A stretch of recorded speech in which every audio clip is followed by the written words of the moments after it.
अवतारों की शरण आकर के जीवन की दिशा और दशा दोनों बदलती है। जब भी किसी का महापुरुष से मिलाप होता है, उसके जीवन के राग नष्ट होते हैं और उसकी दिशा वैराग की तरफ मुड़ती है। ये एक बहुत बड़ी सच्चाई है। संत ऐसे पारस हैं जो रागियों को वैरागी बना देते हैं। हमारे बहुत सारी हिस्ट्री गवाह है इस चीज़ की, या अपने अपने जीवन भी गवाह हैं इस चीज़ के, कि कैसे गुरु की शरण आके हम लोगों ने पलटा खाया। कहाँ तो मन माया का मुरीद था और आज मन ईश्वर का मुरीद है। कहाँ तो अंदर सांसारिक सुखों की चाहनाएं थीं, कहाँ आज आत्म सुख से संतुष्टि है। कहाँ तो अंदर काम वासनाओं का डेरा था, कहाँ जीवन निष्काम की तरफ प्रेरित हो गया। बिल्कुल अपोजिट। गीता का श्लोक शुरू में जब सुना था थोड़ा अजीब लगता था। भाई जहाँ ज्ञानी का दिन वहाँ ज्ञानी की रात, जहाँ ज्ञानी का दिन वहाँ ज्ञानी की रात। और समझ ये आता था संसार वालों से कंपैरिजन। पर आज अनुभव ये समझ आता है कि जहाँ कल दिन था वहाँ रात हो गई, और जहाँ कल रात थी वहाँ आज दिन हो चुका। अपने हृदय में ये परिवर्तन जाग गया है। ये सबका अनुभव है। हृदय में परिवर्तन जागा है। जहाँ हम ज्ञान की ओर से सोए थे, प्रकाश की ओर से सोए थे, अंधेरे को पसंद कर रहे थे, आज हमको प्रकाश इतना पसंद आ गया, एक क्षण भी अंधेरा नहीं चाहिए। बच्चा छोटा होता है, पैदा होता है, प्रकाश में आंखें ही नहीं खोलता है। उसकी आंखों पे ऐसे हाथ लगाओ तो आंखें खोलता है छोटी छोटी, वरना आँख ही नहीं खोलता। 9 महीना अंधकार में रहा, अंधकार पसंद आता है। रात को लाइटें बंद हो जाती हैं तो वो आंखें खोल लेता है। कहते हैं रात को आंखें खोलता है, उसको अंधेरा पसंद है, अच्छा लग रहा है। थोड़ा सा बड़ा हो जाता है, प्रकाश की आदत हो जाती है, तो आपको सोने के लिए लाइट्स ऑफ करनी है। वो तो शादी की लाइटों में भी सो जाता है। इतनी बड़ी बड़ी लाइट्स लगी हैं, वहाँ भी सो जाता है। घर में भी उल्टा तुम अंधेरा करोगे तो डरेगा, बत्ती जलाओ तो सोऊंगा। अब उसको प्रकाश इतना पसंद आ गया कि वो अंधेरा नहीं चाहता है। ये तो एक बाहरी खेल हुआ, अंदर की सृष्टि तो फर्क है ही। लेकिन हम लोग इस समय जो बात समझें कि जब शुरू में हम गुरु के पास आते हैं, हम लोगों को भी अंधेरा पसंद होता है, प्रकाश से कहीं ना कहीं डर होता है। प्रकाशित होने में भी डर लगता है, प्रकाशित पुरुषों के पास बैठने में भी डर लगता है, उनका संग करने में भी डर लगता है, उनको समझना भी नहीं आता है। पर गुरु मेहनत करके एक ऐसी स्थिति में ले आता है जहाँ प्रकाश इतना पसंद आ जाता है कि हम अंधकार पसंद नहीं करते हैं। आज अपने अपने जीवन में देखो, कोई आपसे माया की बात करे, संसार की बात करे, भोगों की बात करे, आप उस विषय पर सोचना भी नहीं चाहते हो। बात करना तो दूर की बात है, ना आप सुनना चाहते हो, ना आप सोचना चाहते हो। अभी कोई आपको ऑफ़र दे, चलो हमारे पास हम तुम्हें ये वाला सुख दें, ये वाला सुख दें। घरों में ही कितना आकर्षण होते हैं, लेकिन मन जो है वो भगवान को छोड़ना नहीं चाहता है। प्रकाश पसंद आ गया, अंधेरे के सुख कितने ही दिखाए जाएं, अंदर वाले को पसंद नहीं आते हैं। और तभी एक तरफा हुआ भी जाता है। ये पहचान अपने अंदर है, मुझे अभी अंधेरा पसंद है, प्रकाश पसंद है। अब प्रकाश पसंद आ गया तो आप अंधेरे से बच के निकलना चाहोगे। अंधेरा क्या है? हमारी स्वभाव अंधेरा है, हमारा अहंकार अंधेरा है, हमारा टकराव अंधेरा है, हमारा हर छोटी छोटी बात को लेके इशू बनाना अंधेरा है, हर बात पे अपनी ईगो फ्लैटर करना अंधेरा है। जब प्रकाश पसंद आ जाता है, आप मध्यम मार्ग में जीना सीख जाते हो। किसी के अंधेरे को बिना लताड़े अपने प्रकाश में भागना बेहतर समझते हो। ये चीज़ जीवन में उतरती जाएगी, क्योंकि अंधेरे का कोई कर्म, अंधेरे की कोई बात अब ये पसंद नहीं आएगी। तो महापुरुषों के पास आके जो ये वचन दादा भगवान का पारस और संत में बड़ा अंतर जान, वो लोहा कंचन करे संत करे आप समान। एक बड़ाई पारस की भी है, अगर उसने लोहे को कंचन कर दिया, कंचन दोबारा लोहा नहीं होता। कभी नहीं सुना हमने कि पारस ने जिस लोहे को कंचन किया वो वापस लोहा हो गया? ऐसा सुना नहीं ना कभी भी। संतों के पास आके जब भीतरी परिवर्तन पैदा होता है, आप दोबारा अपने उन स्वभावों में वर्तने के योग्य ही नहीं रह जाते हो। ये एक बहुत बड़ी सच्चाई है। आपको महसूस होना चाहिए कि गुरु तुमने मुझे इस योग्य ही नहीं छोड़ा कि अब मैं फिर उस अंधकार में जा पाऊँ, ठोकरें खा पाऊँ, फिर मैं उस अंधेरे जीवन को पसंद कर पाऊँ। अब मेरे अंदर वो क्षमता ही नहीं बची। ये अपने अंदर से आवाज़ आता है। दोबारा से वैरागी विलासी नहीं हो पाएगा, नेकामी कामी नहीं हो पाएगा, जागृत पुरुष फिर सो नहीं पाएगा। शरीर का सोना जगना द्वंद्व में इसकी वर्तन है। अंदर वाला जब एक बार जाग जाता है तो वो जागता ही रहता है, फिर सोने की बात नहीं हो सकती है। ये जब तक अभी सोता और जागता है, अभी जागा नहीं है।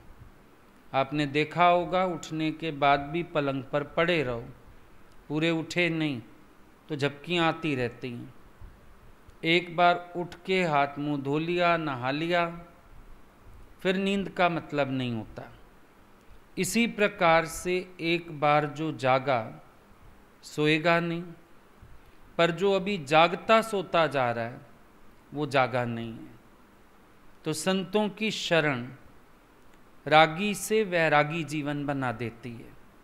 संसार में सब रहते हैं, किसी का कहीं राग, किसी का कहीं राग, किसी का जड़ पदार्थों में राग, किसी का विकारों के प्रति आकर्षण, कहीं ना कहीं राग है। लेकिन संत कृपा हो जाए और अपनी दृष्टि खुल जाए, समझ आ जाए, उसके बाद जीवन में राग की संभावना नहीं रहती है। तो एक समय की भगवान बुद्ध के बात आती है कि एक पूर्ण प्रवर्धन नाम का विलासी व्यापारी था। व्यापारी तो था, लेकिन विलासपूर्ण व्यापारी, जिसके जीवन में भोग विलास की उत्कंठा बहुत ज़्यादा थी। समुद्र तटवर्ती इलाके में सुदपारक नाम का देश था एक, वहाँ का वो रहने वाला, और श्रावस्ती में आया एक बार, जहाँ भगवान बुद्ध का जेतवन था। श्रावस्ती में आया, खूब सौदा बेचा, खूब लाभ कमाया। अब श्रावस्ती के नगर में उसके बाद घूमता हुआ, बाज़ारों में गलियों में घूमता घूमता वैश्याओं के बाज़ार में आ गया। वहाँ पर सीधा गया मणिदामा नाम की एक सुंदर वैश्या के घर। वहाँ जाके पहुँचा तो पुराना कस्टमर, पहले ही आना जाना था, मतलब इतना विलासी था कि अगर 4 दिन दूसरे देश भी आया है तो स्त्री के बिना नहीं रहता था। वैश्या का संग चाहिए, पर स्त्री का संग चाहिए, अपनी काम वासना मिटानी है, ऐसी उसकी भोग बुद्धि थी। तो इसीलिए मणिदामा के घर उसका आना जाना होता रहता था। अब जैसे मणिदामा के घर में पहुंचा तो उन लोगों ने देखा, जो भी सेविकाएं थीं, बोला भाई ये तो पुराना हमारा अतिथि है। बहुत उसका स्वागत किया, खाना पीना पूछा। और उस समय तो, और ऐसे घरों में पानी ज़्यादा चलते हैं, पान वगैरह दिया गया। अब पान चबाते चबाते इसकी नज़रें तो मणिदामा को ही ढूंढ रही हैं। पूछने लगा, भाई मणिदामा कहाँ है? अब वहाँ तो शब्द दूसरी तरह से आते हैं, मेरी प्राणों से प्यारी मणिदामा कहाँ, ये क्या, जो भी शब्द उसके रहे होंगे हम उसमें क्यों जाएं। मतलब ये कि उसने मणिदामा के विषय में पूछा। अधीर हो रहा था, बहुत अधीरता, क्योंकि जब कोई किसी भी कामना पूर्ति की तरफ चलता है तो मन में बार बार उस काम पूर्ति का विचार करके उत्तेजना हो जाती है, और वो उत्तेजना संभाले नहीं संभलती है। वो उत्तेजना कर्म से भी जाहिर होती है, चाल ढाल से भी जाहिर होती है, वाणी से भी जाहिर होती है। पता चलता है कि ये उत्तेजित व्यक्ति है, मालूम पड़ता है। कभी आप नोटिस करना, एक बच्चे के लिए जब माँ पूछती है, उसकी उत्तेजना उसका मुँह बताती है। एक कामी व्यक्ति जब स्त्री के लिए पूछता है, उसकी उत्तेजना उसकी काम वासना का परिचय देती है। धैर्यवान नहीं होता वो उस समय। एक आदमी घर आता है ऑफिस से, देखता है औरत घर नहीं है, वो धैर्यपूर्वक पूछता है। और एक आदमी जिसके सिर पर काम सवार है, वो उत्तेजना पूर्वक पूछता है। आपकी जो बॉडी लैंग्वेज है ना, ये बहुत कुछ बोलती है। जैसे अंदर के विचार होते हैं, वैसा आपके शरीर से कर्म होता है। हमेशा इस बात को नोटिस करना। एक काम आप अपनी मर्जी से करते हो, समझो आपने गिलास रखा हुआ है पानी का, अब आपने उठा के किचन में रखना है, आपने ही रखा था, उसको आप रखने जाते हो, आप प्यार से रखते हो।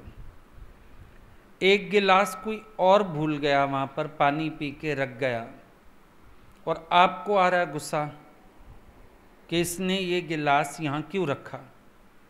जब आप उसको रखने जाते हो तो आप पटकते हो, रखते नहीं हो। बॉडी लैंग्वेज बोलती है। आप एक्सपेक्ट कर रहे हो किसी को ये काम करना चाहिए था, उसने नहीं किया। आप करते तो हो, पर आपकी बॉडी लैंग्वेज बताती है कि विक्षेपता से किया, खिज के किया, चिढ़ के किया। तभी कहते हैं मन के खिड़कियां दरवाजे बड़े सारे हैं। ये मत सोचो कि मन के खिड़कियां दरवाजे नहीं हैं। वाणी सब कुछ नहीं है। आपकी बॉडी लैंग्वेज बहुत कुछ बोलती है। माँ को बच्चा तंग कर रहा है, बार बार बुला रहा है, एक अपने प्यार से जाती है, लाड़ से जाती है, 4 चक्कर मारती है, सो रहा है कि जाग रहा है। एक जब बच्चा तंग करके बुलाता है तब पैर पटकती हुई जाती है, पता चलता है। एक प्यार से जाती है, जाके सहलाती है, चूमती है, उठाती है, हाँ बेटा क्या हुआ। और एक जब क्रोध से जाती है, बोल बोल कमरे के दरवाजे से ही चीखना शुरू करती है। मालूम पड़ता है भीतर क्या चल रहा है।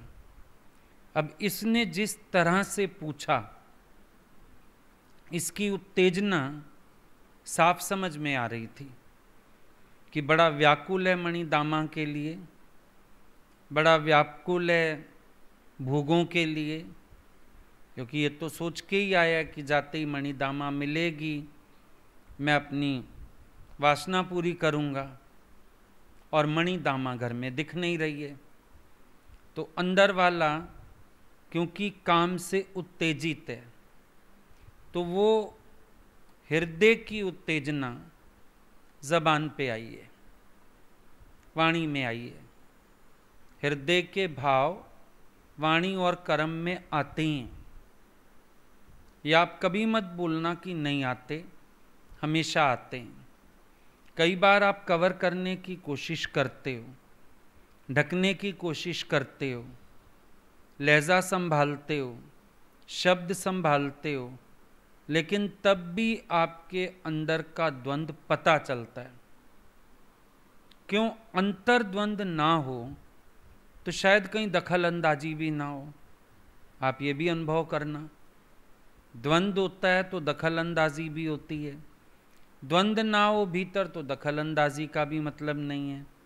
कुछ तो चल रहा होता है अंदर, और वो जो चल रहा है वो अगर तो नॉर्मल है तो बाहर भी सब नॉर्मल रहता है, पर अगर वो किसी उद्वेग का रूप लेता है तो छिपाते छिपाते भी वो उद्वेग बाहर आता ज़रूर है। छिपाते छिपाते भी वो उत्तेजना प्रकट ज़रूर होती है।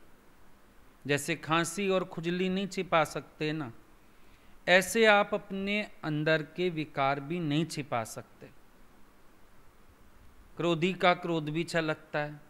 अब क्रोधी व्यक्ति हमेशा ये कहेगा, नाराज आदमी क्या कहेगा, मैंने कुछ कहा थोड़ी है, मैंने कुछ कहा थोड़ी है। अब उसकी यही लैंग्वेज ही बता रही है कि वो कह रहा है, पर वो कहेगा मैंने कुछ कहा थोड़ी है। ये अंदर जो पड़ा रहता है वो बाहर आता जरूर है, किसी भी रूप में आए। हो सकता है, अब पति पत्नी में देखो अक्सर शीत युद्ध हो जाता है। कंट्रीज में होते हैं ना कोल्ड वॉर, पति पत्नी में कोल्ड वॉर चलती है। वो उससे नहीं बोल रहा, वो उससे नहीं बोल रहा। बच्चे संदेश वाहक होते हैं, पापा को बोल चीनी ले आएंगे, वो बोलेगा मम्मी को बोल नाश्ता बना दे। बच्चे संदेश वाहक हैं, बीच में कोल्ड वॉर चल रही है। क्यों? अंदर तो क्रोध है, अब बाहर से तो मौनी बाबा हैं, बाहर से तो लग रहा है बोल ही नहीं रहा अगला, कुछ एक शब्द नहीं बोला बेचारे ने, लेकिन कोल्ड वॉर, क्रोधी तो है। हम किसी से बोलना नहीं चाहते, बोल नहीं रहे, हमारे अंदर गुस्सा ही तो है उसके लिए, कोल्ड वॉर चलती रहती है। तो ये सब मन के रूप हैं जो बाहर निकलते रहते हैं, कभी कर्म से कभी वचन से निकलते रहते हैं। गुस्से से दरवाज़ा बंद करो, रात को बच्चा देर से घर आया, अब हिम्मत तो नहीं माँ की पूछने की या बाप की, लड़ाई हो जाएगी अभी आधी रात को ही, लेकिन जिस स्टाइल से वो दरवाजे को कुंडी लगाते हैं बंद करके, ताला लगाते हैं और चाबी फटकते हैं, कहा तो कुछ भी नहीं, पर पता चलता है अंदर विक्षेप है, अंदर क्रोध है, अंदर कोई बात है, किसी ने कोई काम गड़बड़ कर दिया। अब गुस्सा तो नहीं कर सकते हो, पर जब तुम संवारने गए तुम्हारी बॉडी लैंग्वेज बताती है। रसोई में देखो कड़छी चलाने का ढंग, कोई चीज़ मांगने का ढंग बता देता है कि तुम्हें बुरा तो लग ही रहा है। तो छिपाते हुए भी नहीं छिपता ये। दिक्कत क्या है? छिपाते हुए भी नहीं छिपता, रहता है अंदर। तो वही बात हुई, इसने मणिदामा के विषय में पूछा, तो मणिदामा की जो माँ थी वो इसकी उत्तेजना को समझ गई। अब वो भी वहीं वैश्यालय चला रही है, पिक्चरों में देखा होगा भाई, औरत एक मोटी सी बैठी रहती है, पान चबाती रहती है, आंखें नचाती है, हाथ मटकाती है। वो भी ऐसी औरत थी। वही सब हाव भाव करते हुए उसको कहती है, मणि दामा तुम्हें यहीं मिलेगी, तुम उतावले मत हो। उतावले मत तो माना वो उसकी उत्तेजना को पहचान पा रही है। कई बार आप लोग भी यूज करते हो ऐसी भाषा किसी के लिए, अच्छा तू उतावला तो मत तो, अच्छा धीरज तो कर, कभी कोई चीज़ ही मांगने आता है तो जल्दी दो जल्दी दो, सब्र तो कर। आप उसकी उत्तेजना को पहचान रहे हो। अब अंतर क्या हो जाता है, उत्तेजना के पीछे के भाव समझ आ जाएं, शायद वो उत्तेजना आपके मन में भी कोई प्रिय भाव पैदा कर दे, और कभी उस उत्तेजना के पीछे का पवित्र भाव ना समझ आए तो क्रोध भी पैदा हो जाए। आज समझो हमने किसी को भेजा, जाओ फलानी चीज़ ले आओ अगले से, अब वो आके बोलते जल्दी दो, मांग रहे हैं। अब भाव आपको समझ आ रहा है कि अगला उनको इंतजार नहीं करवाना चाहता, इस उत्तेजना का भाव ये है। तो आपके मन में भी भाव आता है, आप भी जल्दी से प्यार से चीज़ देते हो। एक होता है आपको उत्तेजना के पीछे का भाव नहीं समझ आता, आपको अगले का स्वभाव समझ आता है, तो वो आपके अंदर भावना पैदा करके विक्षेप पैदा करता है। अब यहाँ जो उसकी माँ बोल रही है उत्तेजित मत हो, वो भाव समझ रही है कि ये मणि दामा के लिए उत्तेजित है, बड़ा कस्टमर है, पैसे वाली पार्टी है, हमको अच्छी पेमेंट ही दे के जाता है। वो उसके भाव को समझ रही है काम उत्तेजना, पर वो काम उत्तेजना के पीछे अपना बेनिफिट तो समझ ही पा रही है, इसीलिए वो विक्षिप्त नहीं हो रही, उससे क्रोध में नहीं आ रही। भूत सवार है तेरे ऊपर, चढ़ता चला आ रहा है, गई है किसी काम आ जाएगी, कुछ नहीं कह रही है ऐसा।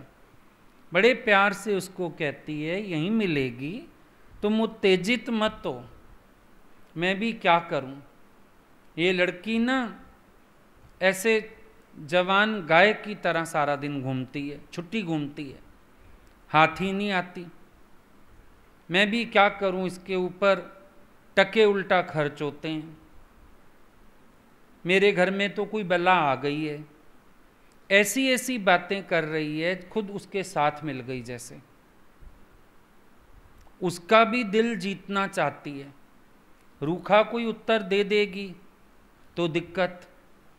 मणि दामा के विषय में ही बात करना चाहती है, लेकिन इस तरह की बातें करके भी उसकी उत्तेजना को ही बढ़ा रही है।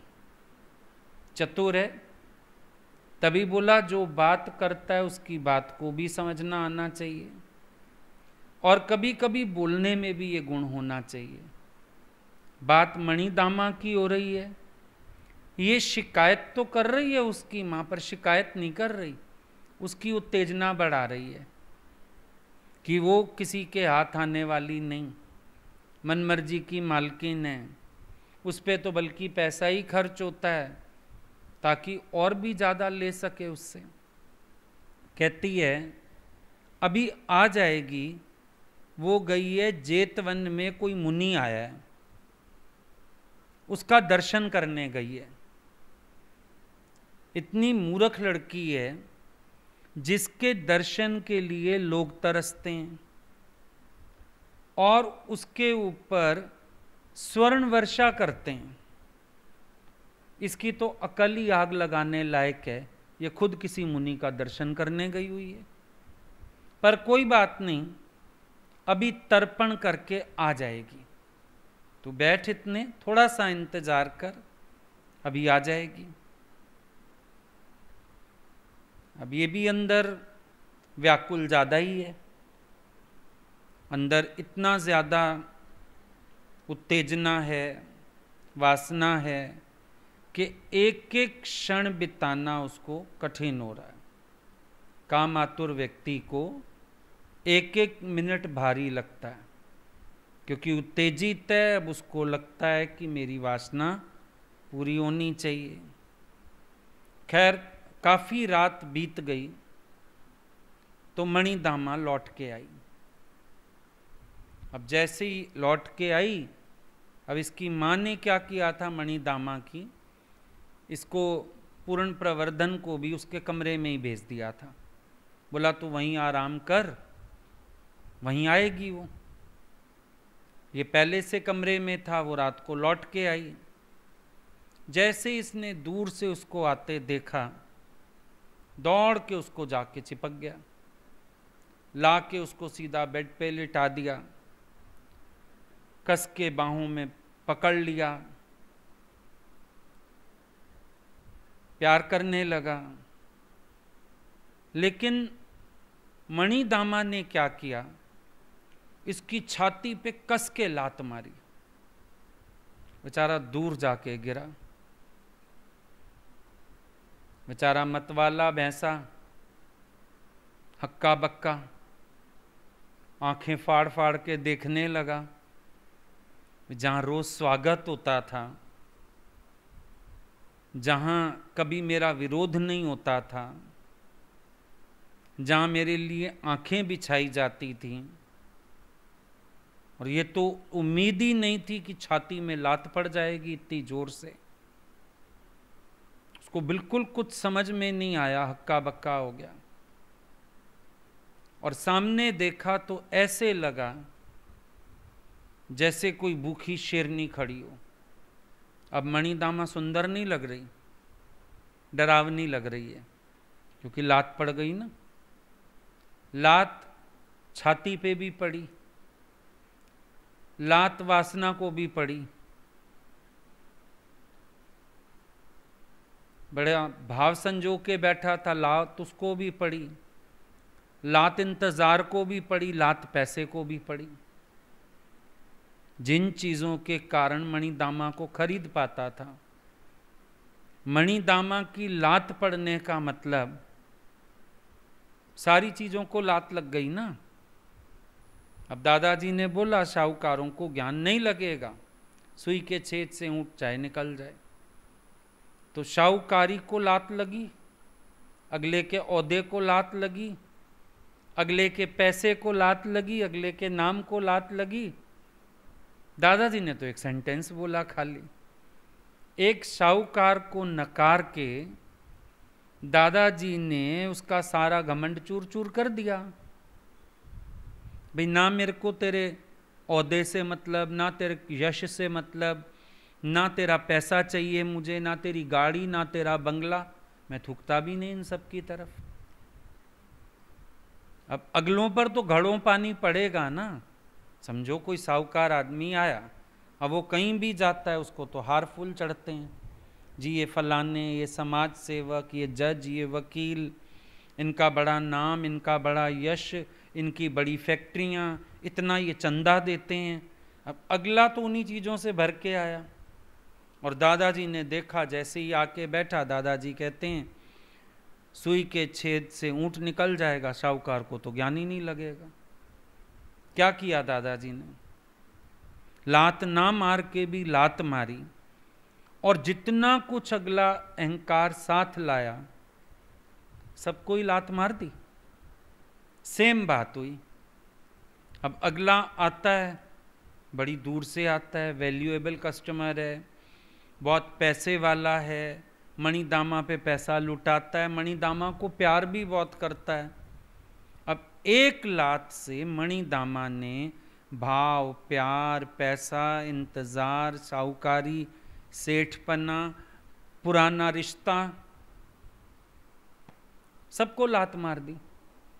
ये लात मारना मुहावरा छोटा लगता है, पर बड़ा गहरी चीज होती है जब आप लात मारते हो, किसी चीज को भी लात मारते हो। भाई आपको मैं माया को लात मार के आया, तो माया को लात मारा माना माया को मिथ्या ही जान लिया, माया के सुखों को लात मार दी, यानी आप परमात्मा पे विश्वासी हो गए, माया के आधार से छूट गए। लात मारने में तो बड़ा कुछ है। मणिदामा ने सिर्फ एक लात मारी, लेकिन इस बेचारे को तो घड़ों पानी पड़ गया, हर चीज को लात पड़ गई। और मणिदामा सुंदरता की मूर्ति ना दिख के भूखी शेरनी दिखने लग गई। जिन आंखों पे कायल होता था, कमल नेत्र, लगे अंगारे बरस रहे हैं। जो तेवर उसको पसंद आते थे वो तीखे तेवर, तीखे सर्प लगने लगे। जिन होठों पे आशिक था वो लाल अंगारे लगने लगे। बहुत परेशान, घबरा गया। मणिदामा कहने लगी, अभी मैं घर घुसी हूं, घर में मैंने पैर रखा है मुश्किल से, कपड़े भी नहीं बदले, रास्ते की थकान से मेरे सारे शरीर के अंग ढीले हो गए हैं, दुख रहे हैं, और तू तो ऐसे टूट पड़ा जैसे कोई भूख मरा भोजन पे टूट पड़ता है। तो गवार जंगली है तू तो। बेचारे का सारा घमंड चूर चूर हो गया, जितना कामोन्माद था सारा खत्म हो गया। 1 मिनट लगा, ऐसी भाषा कभी उससे सुनी नहीं थी। अगली तो उल्टा इसके पीछे घूमती थी। तुमने देखा ही होगा, वैश्या को ग्राहक मिल जाए, उसको पैसा चाहिए, उसकी जेब खाली करनी है, तो उल्टा हाव भाव करके रिझाती है। यही हमेशा होता आया था। पर आज कहानी बिल्कुल पलट गई, सारा घमंड चूर चूर हो गया। आज पैसे से भी नहीं खरीद सकता वो। हैरान। फिर भी बेचारे ने सिचुएशन संभालनी चाहिए। माफ़ी मांगने लगा, पैर पकड़ लिए, कह रहे मैं ना असल में तुम्हें देख के अपने को रोक नहीं पाया, घंटों से व्याकुल था, तुम्हारे विषय में सोच रहा था, काम आतुरता बढ़ती जा रही थी, तो जैसे ही तुम्हें देखा ना, मैं रोक नहीं पाया अपने को। तुम मुझे दुत्कारो नहीं, मैं तो हमेशा तुम्हारे चरणों का सेवक हूँ।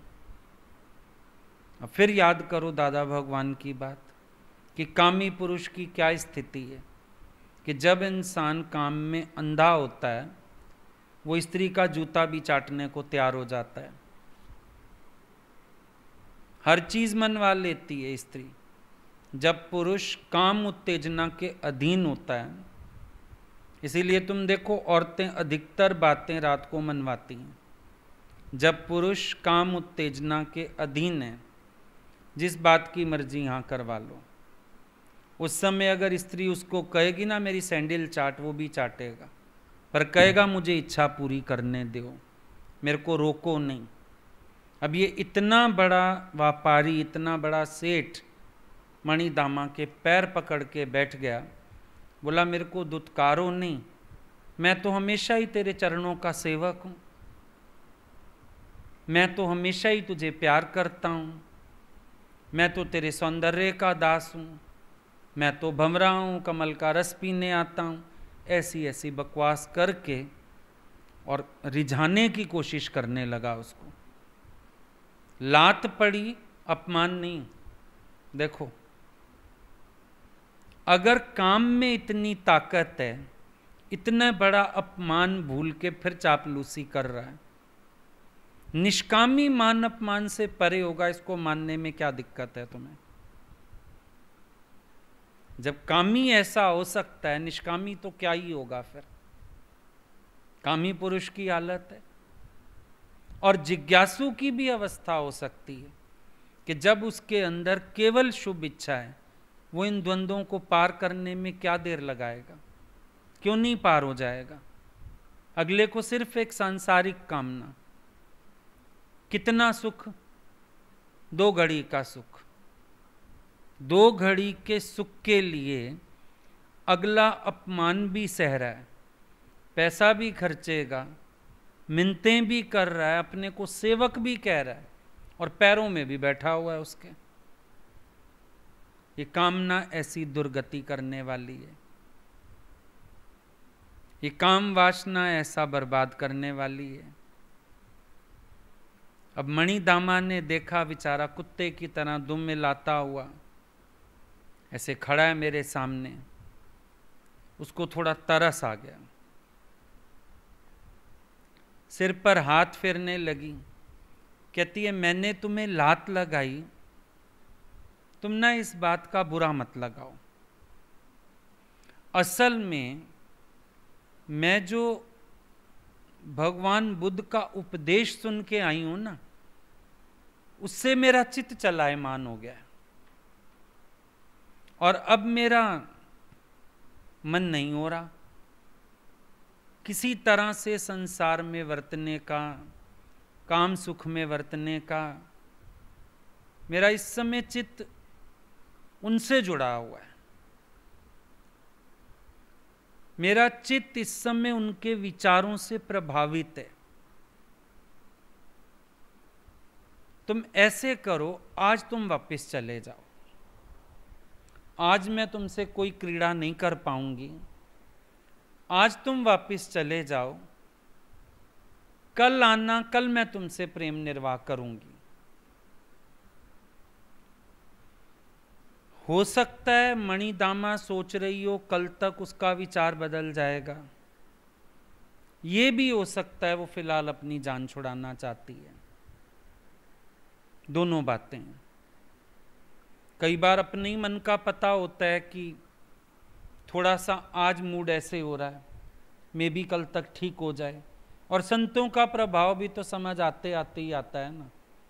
लेकिन जहाँ तक समझ आता है वो फिलहाल जान छुड़ाने के मूड में है कि अभी ये जाए, मेरे घर से निकले।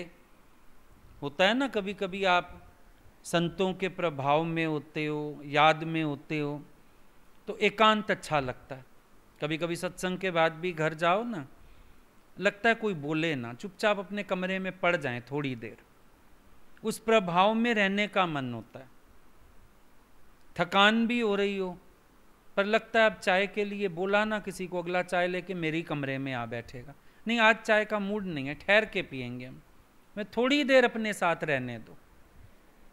तो मणिदामा भी शायद बुद्ध का प्रभाव फील करना चाहती है, और कभी कभी उस फील को फील करना बहुत अच्छा लगता है, और धीरे धीरे फिर उसी फील में रहना ही अच्छा लगता है।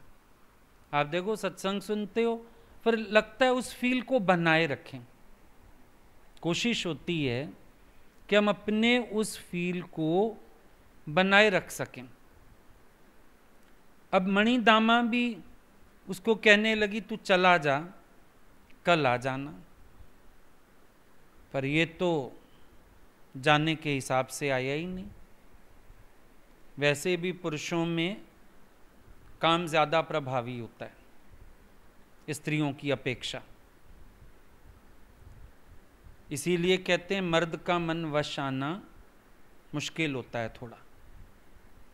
उनके अंदर काम वासना की प्रवृत्ति अधिक रहती है। अब ये तो जाने के मूड में ही नहीं है।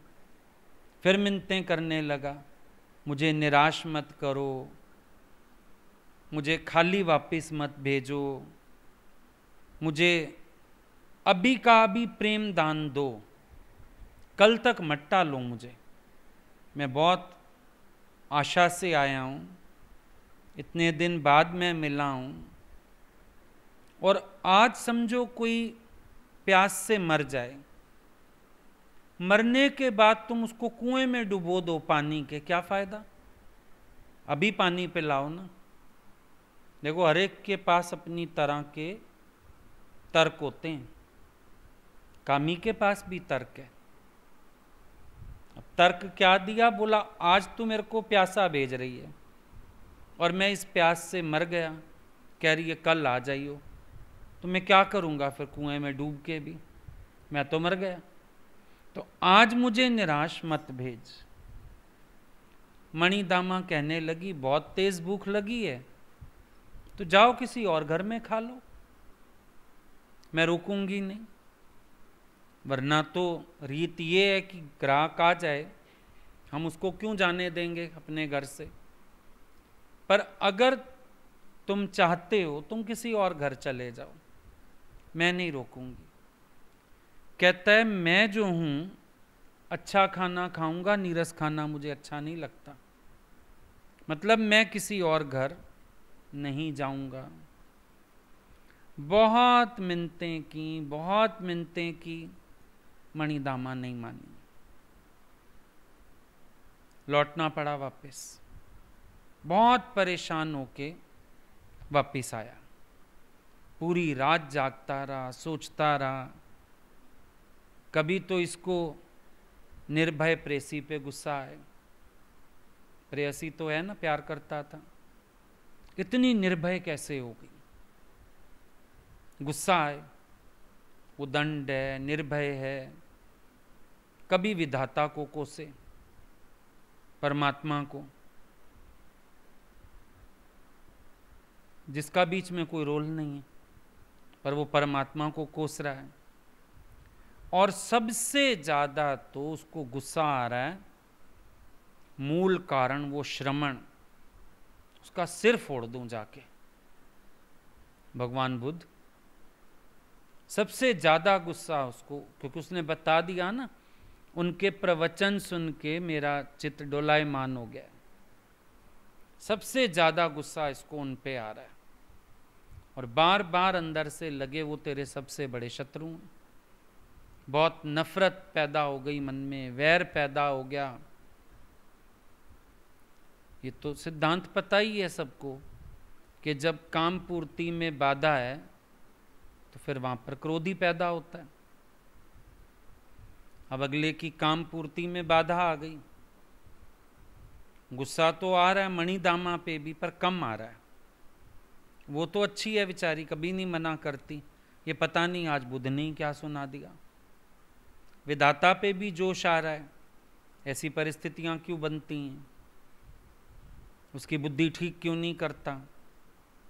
पर सबसे ज्यादा वो परेशान भगवान बुद्ध से हो गया। खैर जैसे तैसे रात तो कटी, सुबह तक थोड़ा चैन भी आया, रात तो पूरी परेशान रहा, दिन में भी परेशान। फिर ज्यों थोड़ा चैन आया, बैलेंस हुआ, तीसरे पहर बुलाया सारथी को, अपना रथ निकलवाया और जेतवन की तरफ चल दिया। द्वार ही देखा जेतवन का, बड़ा भव्य द्वार, और ज्यादा क्रोध आ गया। वैर से भरा तो आया ही था, और क्रोध आ गया। और अंदर जैसे मणिदामा के घर जाके काम ने जोर मारा, बुद्ध के द्वार पे पहुंचते पहुंचे क्रोध, हिंसा, वैर, नफरत, इन चीजों ने जोर मारना शुरू कर दिया। बहुत क्रोध से भरा हुआ अंदर गया जेतवन में। वहां क्या देखा, भिक्खु संग सारा बैठा था, उनके बीच में भगवान बुद्ध बैठे थे। दूर से देखा, सोने में तांबा मिक्स हो ऐसे रंग का चीवर, नजर गई अधखुली आंखें, ऐसे लग रहे थे कमल के फूल, सिर मुंडा हुआ पूरा, केश विहीन शीर्ष, वो अपनी तरह से दमक रहा था, चेहरे पर अपनी तरह का एक नूर था। बुद्ध की एक देखा इसने जैसे प्रतिमा सी, अपना ही होश नहीं रहा। वैर विरोध तो क्या करता, एक दर्शन मात्र से अंदर चेंज सा फील किया। आगे गया, प्रणाम करके भिक्खु संघ के साथ बैठ गया। अब तक इसने शोर बहुत देखा था, आवाजें बहुत सुनी थी, वहां पर एक अलग सी शांति, और ऐसी शांति कि इसको लग रहा था वहां से जैसे बादल भी तेज नहीं चलना चाहते कहीं आवाज ना हो जाए, हवा भी तेज नहीं चलना चाहती पत्ते लताएं में सरसराहट ना हो जाए, अगर मेंढक बोल रहे हैं तो मोर उनको चुप करवा रहे हैं, है इसकी दिमागी कल्पना। लेकिन इसको ऐसे लगा कि इस वन में कुछ अलौकिक है, कुछ अलग है, कोई बात तो है यहां पर। और नेचुरल सी बात है, एक पॉइंट आती है दादा भगवान की कि गुरु के समक्ष जाके तुम महसूस करते हो, तुमने ऐसा कभी फील नहीं किया, चाहे आनंद, शांति, नाम कोई भी दो, पहली बार जब जाओ तो ऐसा फील होता है कि ऐसा हमने पहले कभी महसूस नहीं किया, जो इनके सन्मुख महसूस किया। वही बात इसके साथ हुई। इसने पहली बार इस वातावरण को महसूस किया, अखंड शांति को महसूस किया, आनंद को महसूस किया, कुछ अलौकिकता, कुछ डिवाइन फीलिंग हुई। नाम तो नहीं आते होंगे उसको, क्योंकि अभी तो आया है शरण में, अभी तो बैठा ही है, उसको ये पता ही नहीं, कभी किसी संत के सन्मुख हुआ ही नहीं, उसको क्या पता क्या होता है। लेकिन फिर भी कुछ अच्छा लगा, कुछ आकर्षक लगा, कुछ अलौकिक लगा। और सबसे बड़ी बात, अपना मन शांत होता हुआ समझ आता है। सारी रात कामना के द्वंद्व में है, अब क्रोध और नफरत से भर के आया है, लेकिन अचानक मन में कुछ चेंज, अचानक कोई परिवर्तन, अचानक कोई अभूतपूर्व सुख कह लो, ऐसा सुख जो पहले लिए सभी सुखों से अलग है, ऐसा सुख जिसको सुख भी नहीं कहा जा रहा, कुछ अलौकिक सुख कह ले वो, कुछ ऐसी डिवाइन फीलिंग्स हुई। अच्छा सा लगा, बैठ गया, और बैठा कैसा, स्थिर, बिल्कुल स्थिर हो गया। अब भिक्खु संघ सारा जो बैठा था, सभी शांत बैठे हैं। बुद्ध भगवान को लगा कि ये उचित समय है, उन्होंने अपना उपदेश आरंभ किया। सब लोग जैसे स्तर्क होके सुन रहे हों, कान खड़े हो जाते हैं ना गुरु जब बात करनी शुरू करते हैं। अभी आपको कह दें आज दादाजी का कैसेट चलाएंगे, कान खड़े हो जाते हैं। बता दें आज ना भगवान की बहुत अच्छी कैसेट है प्रेम पे, कान खड़े हो जाते हैं। क्या बताया भगवान ने, सुने, है कि नहीं? गुरु की बात को सुनने के लिए, या बोलते हैं आज देखो वीडियो चलाएंगे भगवान का, तो फटाफट तुम रेडी हो जाते हैं, ध्यान से, कुछ मिस ना हो, ध्यान से देखूं, दर्शन करूं, हर चीज ऑब्जर्व करना चाहते हो, उनका चेहरा ऑब्जर्व करना चाहते हो, हाथ ऑब्जर्व करना चाहते हो, चाल ऑब्जर्व करना चाहते हो, भाव होता है अंदर। अब सारा भिक्खु संघ स्तर्क होके सुन रहा था। बुद्ध भगवान ने उपदेश किया 1 पहर तक, लेकिन इसको लगा बुद्ध भगवान खाली 1 क्षण बोले। ऐसा ही महसूस हुआ, जैसे कई बार होता है ना, सत्संग हो जाता है, टाइम हो गया क्या, तभी तो सत्संग शुरू हुआ था। कभी कभी कंसंट्रेशन बन जाता है, वृत्ति एकाग्र हो जाती है, तो ऐसा फील होने लगता है। अब सारे लोग तो बुद्ध को प्रणाम करके चले गए, आसपास के लोग थे, थोड़े जो बुद्ध के साथ आए थे वो अपने अपने काम में लग गए। लेकिन ये जो पूर्ण प्रवर्धन था, ये बिल्कुल स्थिर बैठा रहा, ना हिलता था ना डुलता था, एक टक बुद्ध भगवान को देखता जा रहा था, बस वहीं नजर ठहर गई। और उसके बाद सब चले गए, सब उठ गए, एक अकेला बैठा हुआ, बोलता भी कुछ नहीं है, हिलता डुलता भी नहीं है, हंसता भी नहीं है, रोता भी नहीं है। भगवान बुद्ध की नजर पड़ी, मन स्थिति समझ गए, पास जाके उन्होंने इसके सिर पर अपनी हथेली फैला दी, होश में आ गया, प्रणाम किया बुद्ध को, कहने लगा, मैं बहुत बुरा आदमी हूँ, वैश्यागामी हूँ। कल मेरी प्रेयसी मणिदामा आपके पास आई, प्रवचन सुन के गई। उसने मुझे कल दुत्कार दिया। मैं तो आज आपकी हत्या करने के उद्देश्य से आया था। मैं अब आपकी शरण भी चाहता हूं और दंड भी चाहता हूं। दोनों बातें कन्फेस किया, बता दिया साफ साफ कि मैं अच्छी वृत्ति का आदमी नहीं हूं, विलासी हूं, भोगी हूं, वैश्या के पास जाता हूं और आज आने का उद्देश्य आपकी हत्या था। मैं पूरी तैयारी के साथ आया था, आपका कत्ल करके जाऊंगा, क्योंकि मैं सारी रात तड़पा हूं। मेरी प्रेयसी का मन बदल दिया आपने। तभी बोला ना, ये समाज, तुम्हारे घर वाले सब गुरु के दुश्मन बन जाते हैं। अपना विकार तो नजर आता नहीं। अब किसी माता पिता को अपना मोह नजर नहीं आएगा, पर गुरु गलत जरूर नजर आ जाएगा। अपनी कामना नहीं दिखी इसको, पर बुद्ध की हत्या करने पहुंच गया। है तो इंसान के अपने विकार ना। और कभी कभी अपने विकार को, अब किसी का फोन आता है, किसी बच्चे के लिए है मां का अपना मोह, नाम लगा देगी उसके बाप का। ये गुस्सा कर रहे हैं, ये गुस्सा, साफ बोलो ना, मेरा मोह रुला रहा है मुझे, मेरी ममता। क्यों? पता है मैंने अपना विकार बताया तो गुरु मेरा विकार काटेगा।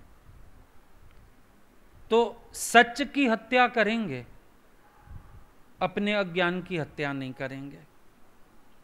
जबकि विवेकानंद ने कहा सत्य की हत्या हो, इसकी अपेक्षा किसी व्यक्ति की हत्या हो जाए ज्यादा अच्छा। व्यक्ति की हत्या कैसे होगी कि जैसे विकार जीतना मरने जैसा लगता है ना, पर सत्य की हत्या मत होने दो। ये तो संतों का प्रभाव होता है कि उनके पास सत्य की हत्या कभी नहीं हो पाती। आते हैं लोग, ऐसे लोग आते हैं जो संतों की, अब ये बुद्ध की हत्या क्या करेगा, ये सत्य की हत्या करना चाहता है। और ये क्या सोच रहा है, बुद्ध की हत्या कर देगा, सत्य की हत्या हो जाएगी, करोड़ों बुद्ध पैदा हो जाएंगे। संत की हत्या करने से सत्य की हत्या नहीं होती है, हो सकती भी नहीं है। सत्य तो आद सत्य जुगाद सत्य है, भी सत्य नानकोसी भी सत्य। सत्य कहां जाएगा? लेकिन मूढ़मती लोग सोचते हैं संत को हटा दिया जाए तो शायद सत्य ही हट जाएगा। सत्य सदा जीवित है, किसी भी रूप में जीवित हो उठेगा। अब क्या हुआ, इसने पश्चाताप भी किया, शरण भी मांगी। बुद्ध ने दोनों बातों का उत्तर दिया। बोला कल तक तूने कोई भी अपकर्म किया, पर आज तूने पश्चाताप कर लिया, अब तू शुद्ध है। कोई ख्याल मत कर, कुछ मत सोच, तेरे पश्चाताप की अग्नि ने तुझे शुद्ध कर दिया। आज तू सच को समझ गया, उस बात को भूल जा। और बड़े प्यार से बुद्ध उसको भिक्षु संघ के बीच ले गए और उसको धर्म की शिक्षा दे के अपना भिक्षु बना लिया। अगला हत्या करने आया है और बुद्ध उसको शरण दे रहे हैं। इसको कहते हैं अभय देना, इसको कहते हैं करुणा करना। ये होते हैं संत हृदय। उन्होंने ये भी ना सोचा कहीं अभी भी इसके अंदर कपट हो, मैं इसको यहाँ रख लूँ, रात को उठ के मेरी हत्या कर दे। संत खुद शीशे की तरह साफ हैं, सबको भी साफ समझते हैं। उनके अंदर पाप नहीं है ना, किसी के मन में पाप की कल्पना भी नहीं आती। उनके अपने अंदर द्वैत द्वेष नहीं है ना, ये सोच भी नहीं सकते कि अगले के अंदर द्वैत द्वेष होगा। उनका अपना मन सबके लिए साफ है, ये सोच ही नहीं सकते किसी का मन मेरे लिए मैला भी होगा। शरण दे दी। भिक्षु संघ में शामिल कर लिया।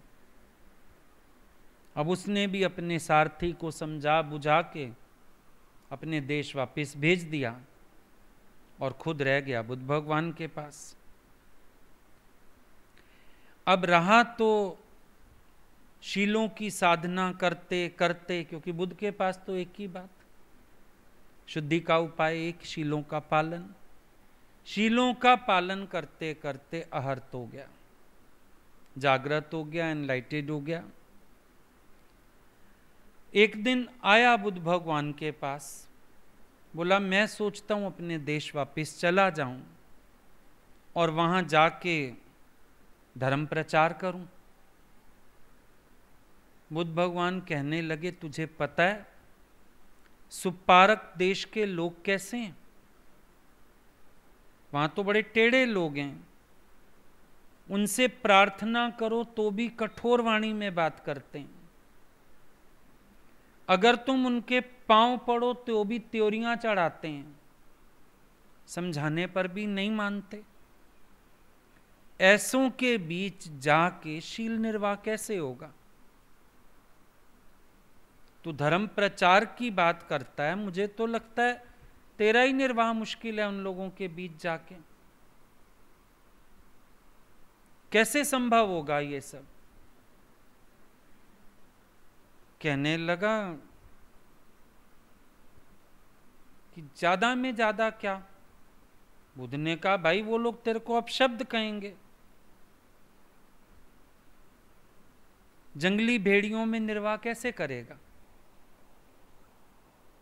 बोला अगर वो लोग अपशब्द कहेंगे, मैं सोचूंगा भले लोग थे, अपशब्द कहे, लात घुसे तो नहीं मारे। बुद्ध कहने लगे ऐसे लोगों का क्या भरोसा, लात घुसे भी मार सकते हैं, फिर शील का निर्वाह कैसे होगा? बोला मैं ये सोच लूंगा भले लोग थे, लात घुसे ही मारे, बर्छी भाले तो नहीं मार दिए मुझे, दयालु लोग थे, भाला और बर्छी नहीं उठाई, दयालु लोग थे। बुद्ध कहने लगे हो सकता है भाला बर्छी भी उठा के मार डालें तुझे। बोला अगर भाला बर्छी भी मारा ना तो मैं कहूंगा अभी भी शुक्र है मेरे प्राण तो नहीं लिए, मैं तब भी उनको भला ही समझूंगा। बुद्ध कहने लगे समझो प्राण भी ले लें, फिर शील निर्वाह कैसे होगा? कहने लगा बुद्ध से ये संसार में वैसे ही दुखों का जाल है, अगर उन लोगों ने मेरे प्राण भी ले लिए, मैं समझूंगा मैं तो इस दुख सागर से मुक्त हुआ, संसार से मुक्त हुआ। मैं तो उनको आशीर्वाद ही दूंगा कि मेरी आवागमन खत्म किया, मेरा संसार के दुखों से पीछा छुड़ाया, क्योंकि जब तक रहो कर्म भोग तो साथ हैं, मैं तो उनको आशीर्वाद ही दूंगा तब भी। बुद्ध कहने लगे जा, तू जितना निर्भय है और निर्वैर है मन से, कोई तेरा बाल भी बांका नहीं कर सकेगा। तू जाके धर्म का प्रचार कर, तेरे देश के लोगों को उल्टा बहुत लाभ होगा, उन लोगों को ये ज्ञान फलेगा, वो लोग भिक्षु संघ में शामिल होंगे, उन सब की जीवन में परिवर्तन आएगा। भगवान बुद्ध ने उसको अनेकों आशीर्वाद देके भेज दिया। कहते हैं वो बुद्ध भगवान का यशस्वी प्रचारक हुआ, वो रागी। उसकी स्थिति ये हुई, 1 साल के अंदर 500 भिक्षु उसकी शरण आ गए और लोग कहने लगे ये इतना पावरफुल है, इतना एनलाइटेड है कि जड़ भी इसकी शरण जाके स्वर्ण हो जाता है। उस रागी को, उस विलासी को बुद्ध ने ऐसा वैरागी बनाया। तभी बोला जो शरण है, बुद्ध की शरण, गुरु की शरण, वो तृष्णा का नाश करने वाली। धर्म की शरण शूल का नाश करने वाली, और संग की शरण तापों का नाश करने वाली होती है। जो बुद्ध ने बोला ना, बुद्धम शरणम गच्छामि, धर्मम शरणम गच्छामि, संघम शरणम गच्छामि। तो इस दृष्टांत से एक बात समझ में आती है, गुरु की शरण तृष्णाओं को आयाम देती है। गुरु के प्रेम में, गुरु के ज्ञान में वो शक्ति है, आपके मन से तृष्णा का नाश होता है। जब आप धर्म अपनाते हो, आपके मन के ये शूल मिटते हैं, वैर विरोध गलत भावनाएं ये मिटती हैं। और ये जो सब संघ की शरण, एक सत्संग की शरण, एक हम लोग एकजुट होके बढ़ते हैं, एकता से बढ़ते हैं, इसमें हमारे सब घातों का, तापों का नाश होता है। तो ये है महापुरुषों की महिमा, जो रागी को भी वैरागी बना देते हैं।